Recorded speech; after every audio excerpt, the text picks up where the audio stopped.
having a trade idea as a fluid hypothesis versus something concrete is really helpful for me to kind of keep me grounded in like my process and what I need to see.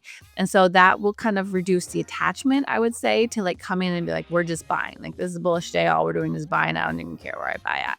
You shouldn't be attached to any sort of direction, but more so just like, if I see this, then I'm going to do this. The if then statements. Those are incredibly powerful. We've all heard about them with trading too, because then you are just waiting to see, if I see this, then I get to do this. And so that means you are waiting to see what the data will show you. It's a powerful like present tense decision making.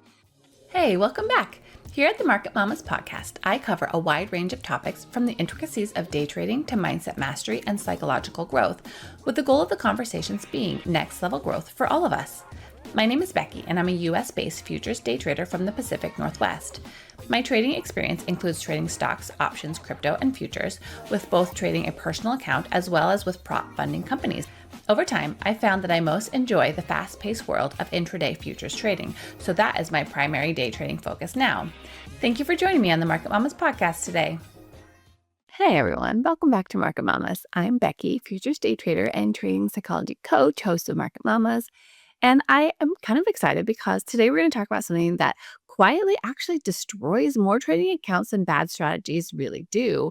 But I don't think we know about it. Like, I heard about it a couple weeks ago in another video, someone else's, and I was like, "Ooh, that's so smart." And then I started to think about it more, notice it in my day, notice it in my trading, notice it in my rough outcomes, surprise, surprise. And so then I was like, okay, this is something that is worth talking about, worth exploring, worth being cognizant of in the background, and as a factor that we need to make sure we're just aware of and managing. So today we're going to talk about consistency bias.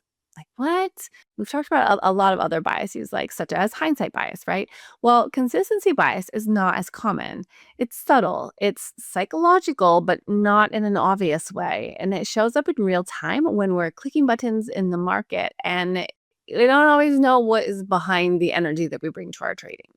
So let me break it down. Consistency bias is the mental tendency to align your current beliefs, decisions, and even your memory of past with what you've already done or believed before, even when new information is presenting that says that you should change.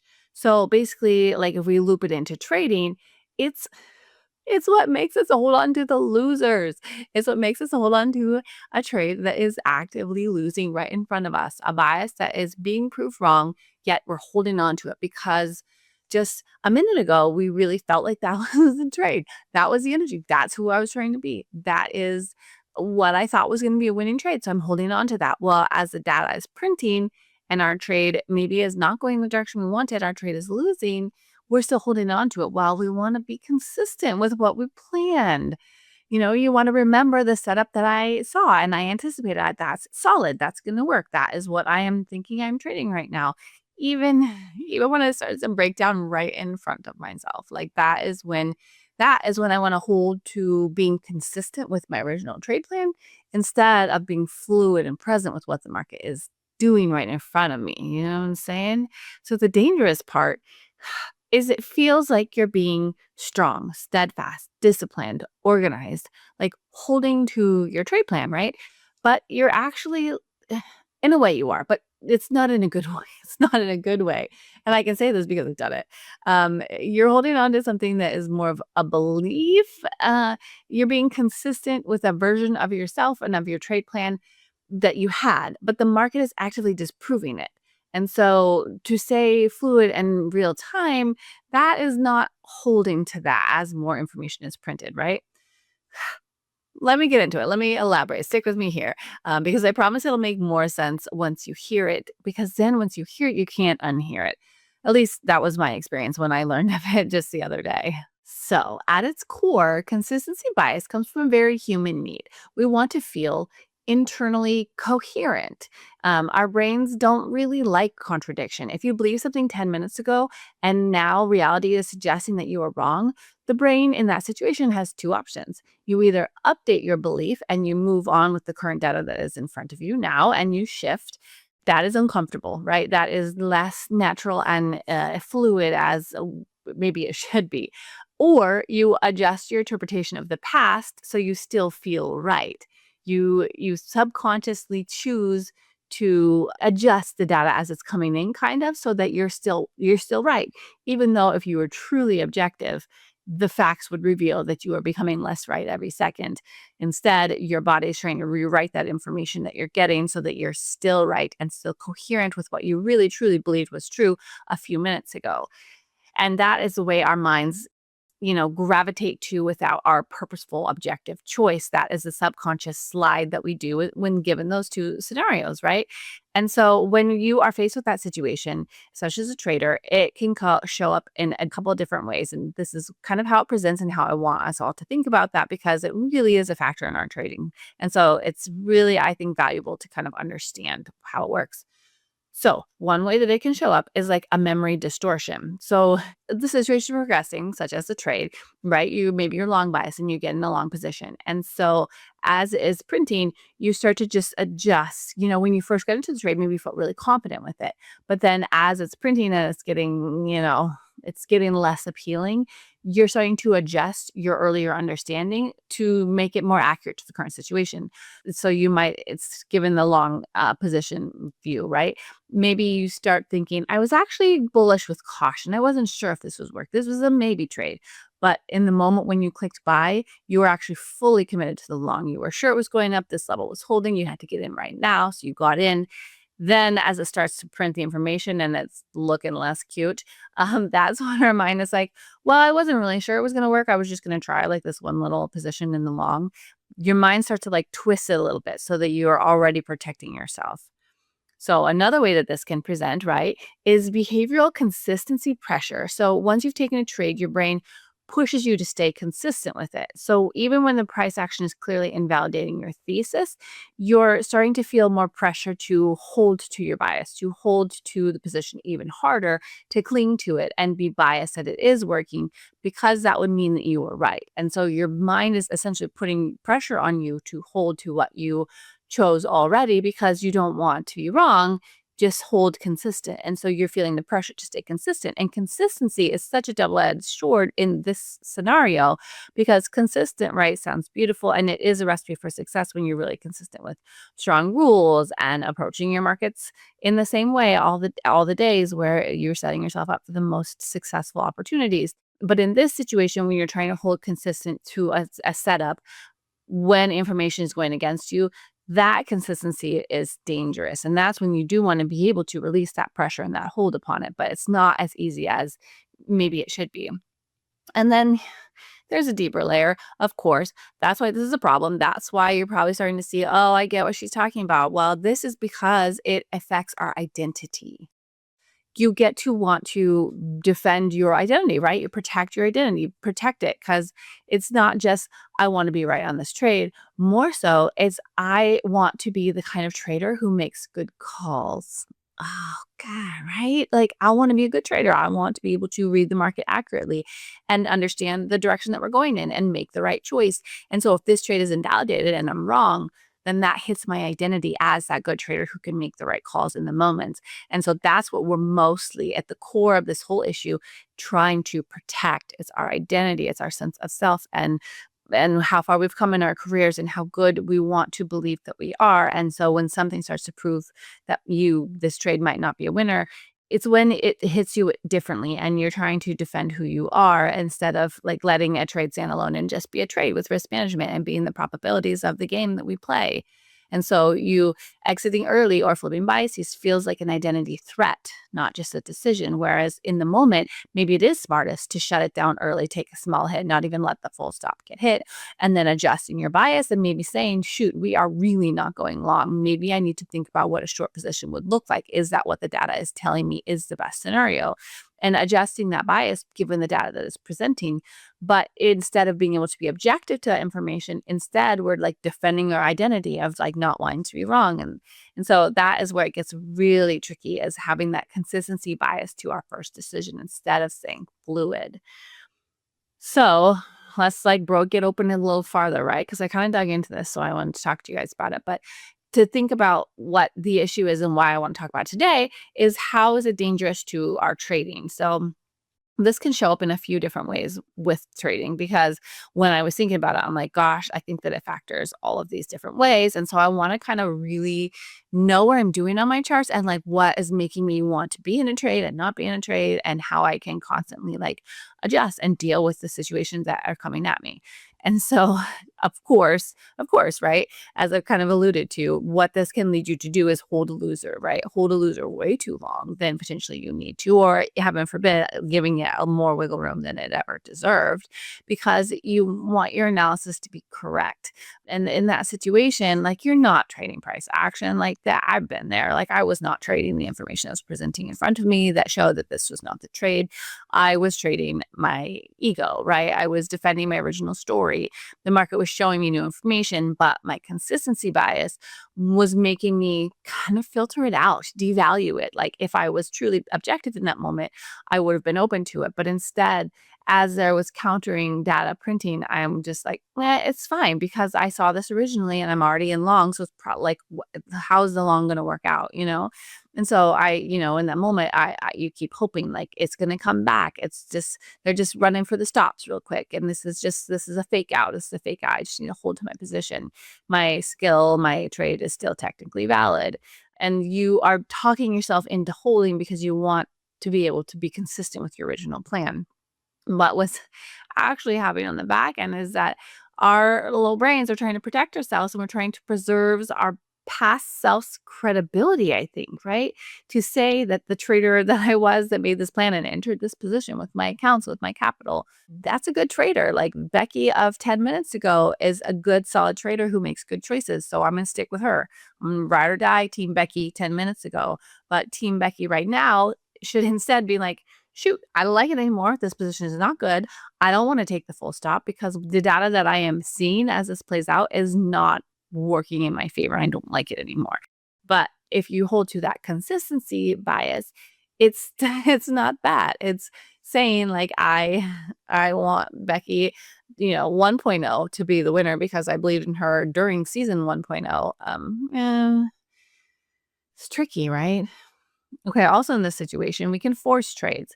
Forcing trades to validate a prior read when you see a setup, it's it's tricky because then you're putting leverage on based on what you initially thought. But it maybe as more data prints, are you fully considering it, right? Are we saying, is this trade still valid?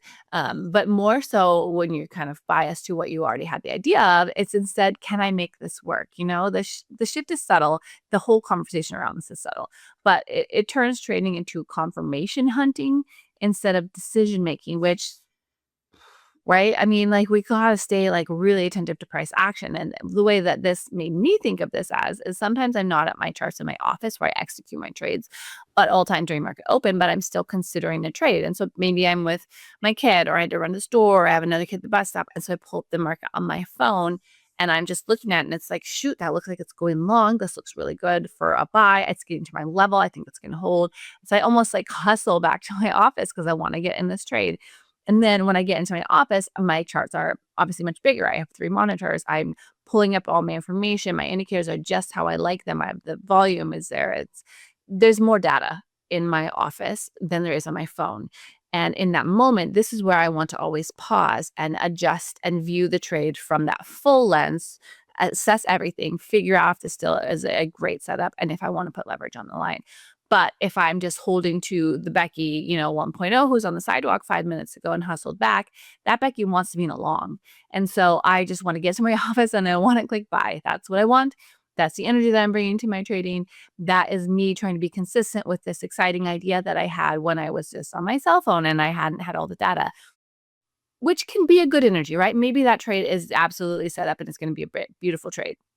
But for me, I have had to slow it down because in that moment, like, I really want to make sure I'm only trading my best setups. And so when I rush it, it does not have a high win rate. But if I think I have a trade idea and I come to my office and then instead I still do my process, which means starting with the larger time frames, making sure my levels are drawn and are accurate to the most recent price action. And if we have, fallen into a support, What support is it from? How strong is it? What does it look like? Does it look like it's holding on that support? Like, are we holding? Are we wicking off of it?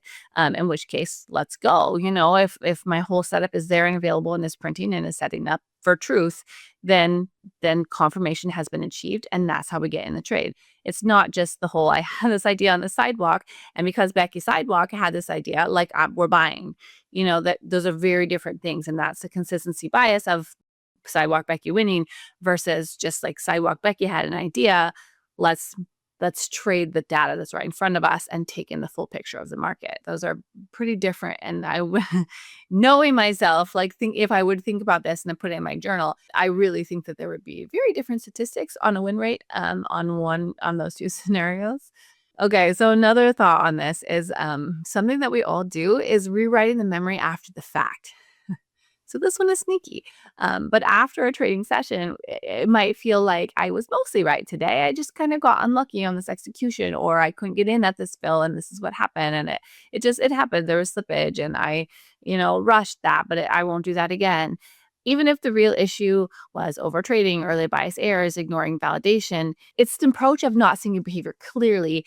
And when you're trying to like write it off, I guess, as like being unlucky, or like these little things were in your way and it just couldn't come together nicely. Just a quick pause before we get into this.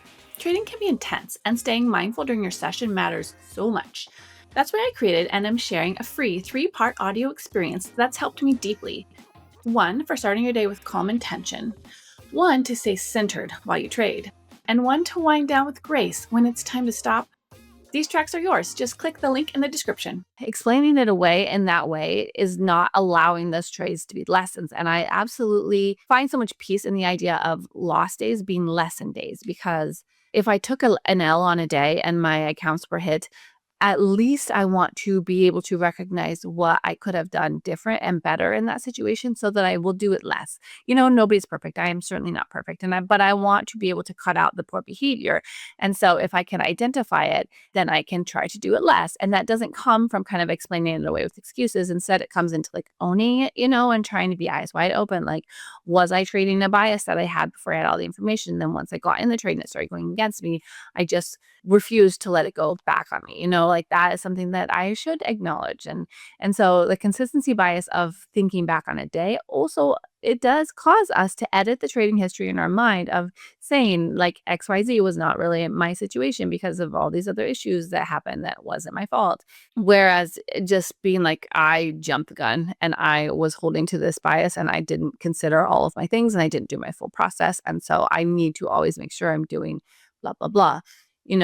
Those are different ways of reviewing the day, and then that will allow us to catch this in real time and try and do less of it, of that, like holding to a previous bias. So I think kind of the heart of it is that we need to always stay super flexible with the market and update our data as fast as possible, because markets reward adaptation, not holding steadfast every time, no matter what, regardless of the data in front of us. Like, I learned a long time ago from a person very important to me that flexibility is such a superpower in trading. Being flexible and open to being adaptable to what the data is printing in front of me. Because if you come in with the bias, all of us, we can absolutely be proven wrong, in which case we don't have to have like a poor trading day.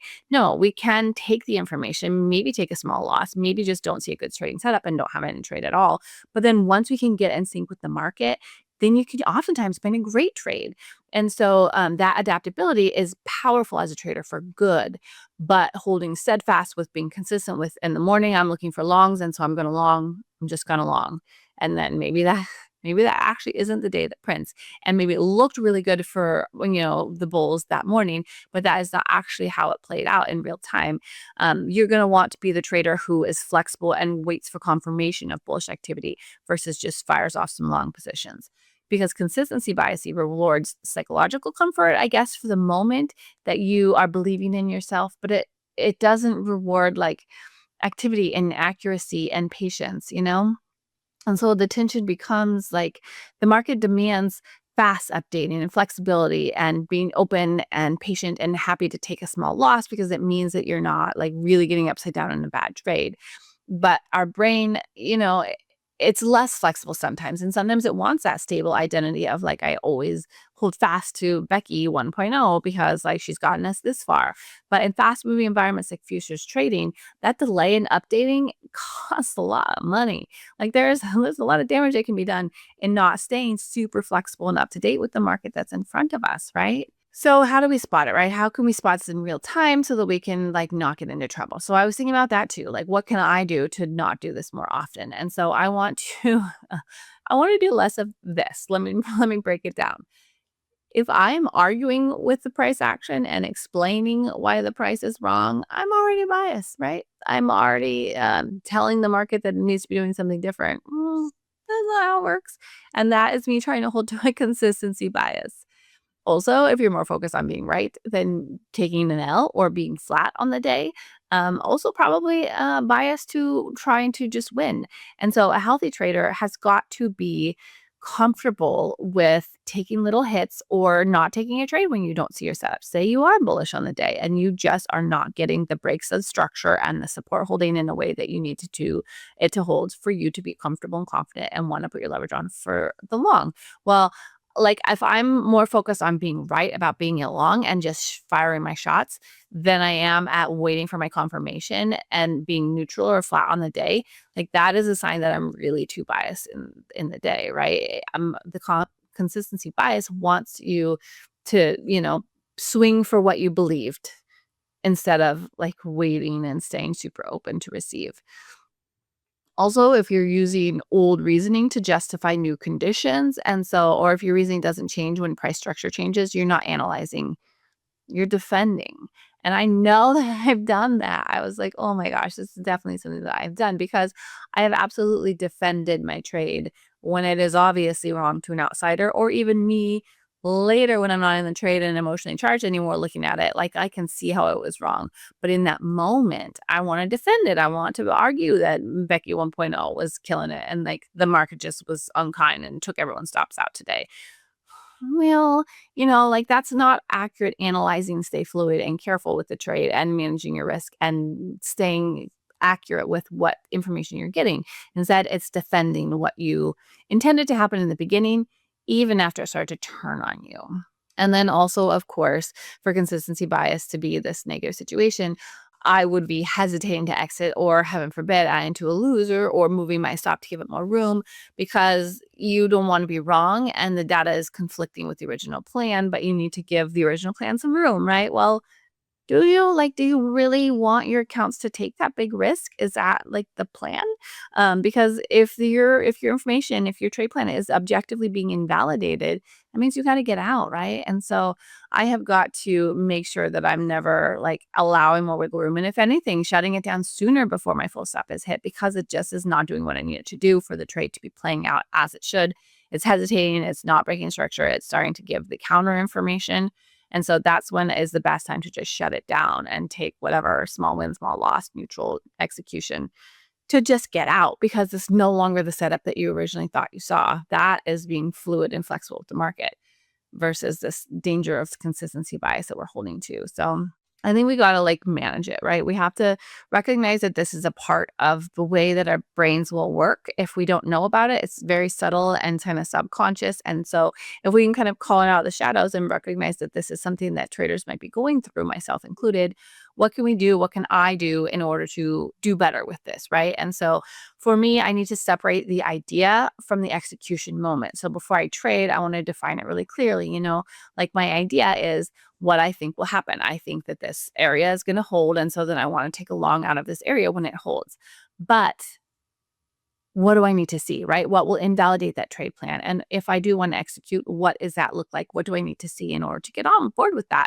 And so it has nothing to do when you frame it like that with identity. More so it's like, I have an idea of what will happen, but I need to see X, Y, Z in order to put leverage on and to get into this trade. And so breaking it down to that sort of like objectivity of like, I can have a bias on what trade might happen and where it might happen at, but I need to see the data in order to get in, like I talked about before about when I make my trade plan in the morning, it's a hypothesis. It's a hypothesis of what could happen during the day. If the longs are going to be the play, where will it hold and what will that look like? And if the shorts are going to be a play, where would it hold and what would it look like? And how do I get into it? So having a hypothesis on what could present in front of you and what trades you'd be looking for.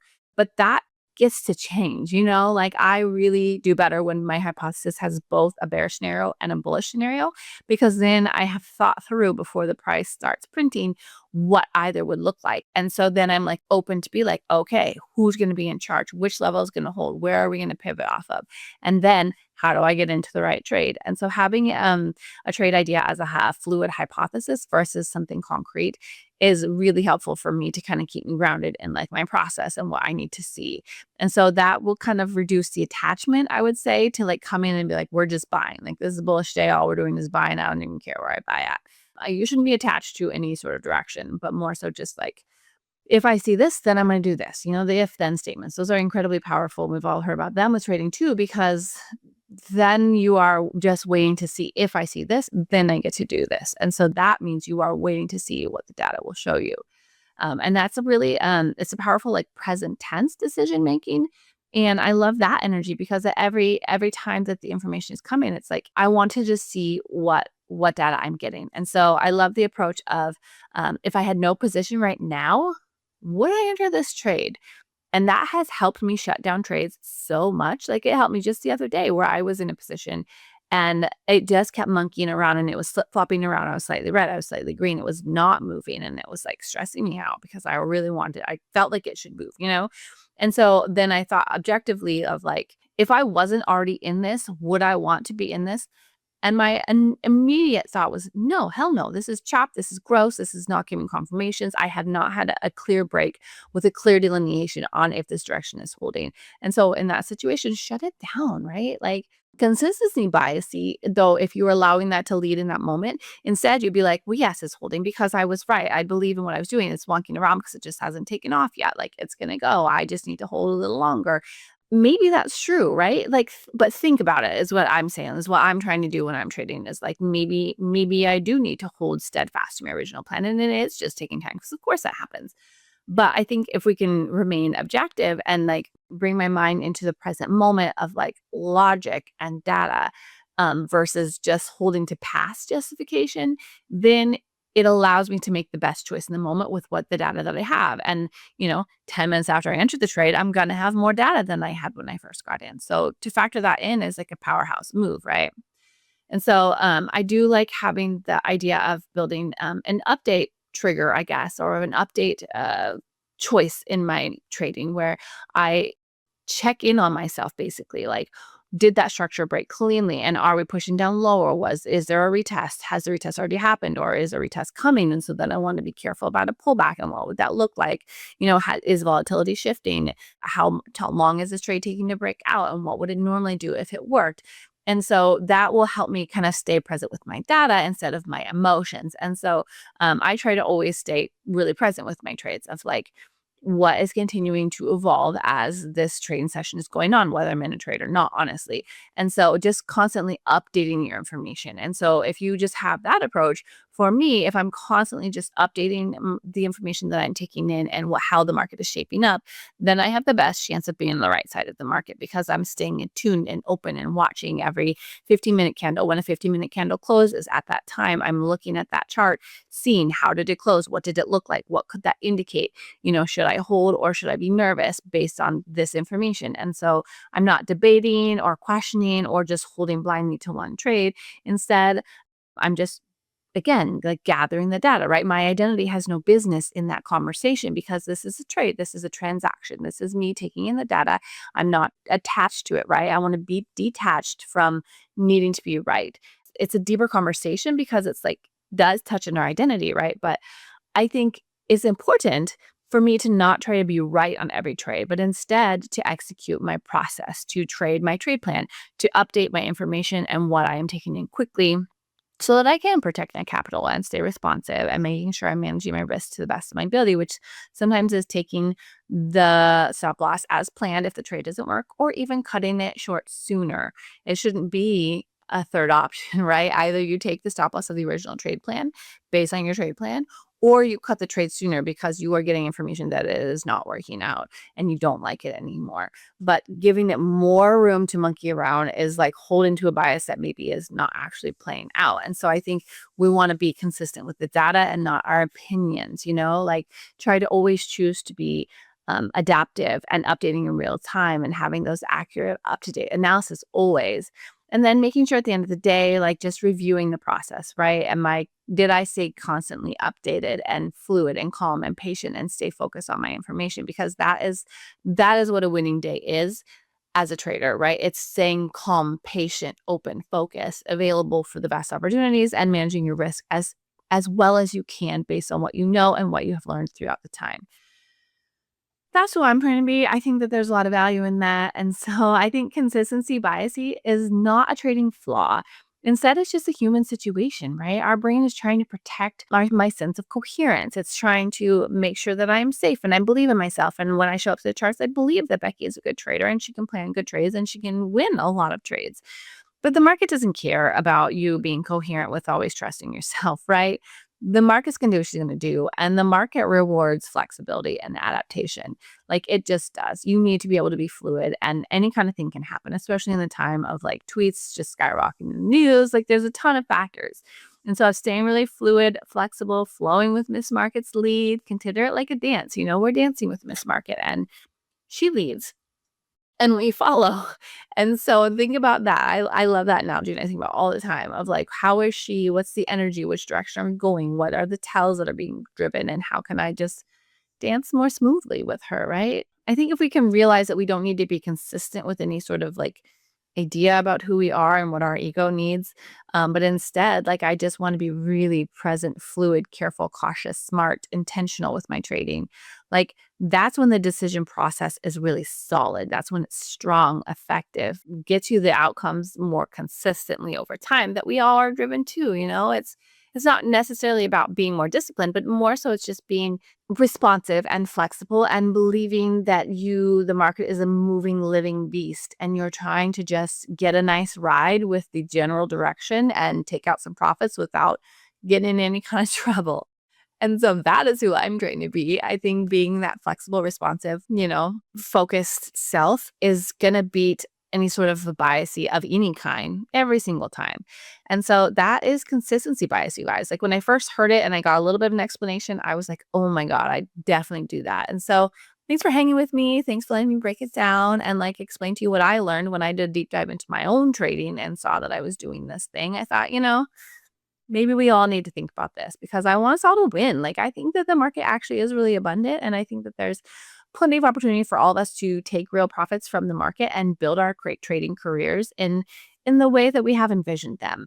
And it comes from work like this, of showing up for these conversations and thinking about the ways that we can be better and the things we want to do better every day and prioritize versus not prioritize, such as, blindly following Becky 1.0 into the dark with a blindfold on.